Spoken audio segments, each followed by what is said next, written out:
দুপুরের আলোয় ভেজা মাঠে নেমেছে একদল ব্ল্যাক হেডেড আইবিস। কালো মাথা আর গলার ধূসর ছায়া, সঙ্গে লম্বা বাঁকানো ঠোঁট। এটাই তাদের স্বতন্ত্র পরিচয়।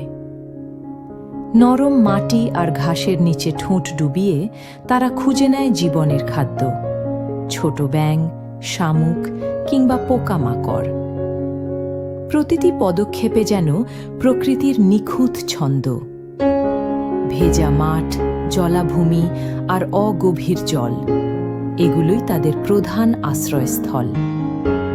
কিন্তু ক্রমশ কমে আসা জলাভূমি এই প্রজাতিকে ঠেলে দিয়েছে নিয়ার থ্রেটেন্ড তালিকায়। এই মুহূর্ত আমাদের মনে করিয়ে দেয়, প্রকৃতির প্রতিটি প্রাণী মূল্যবান, আর তাদের টিকে থাকা নির্ভর করছে আমাদের দায়িত্ববোধের ওপর।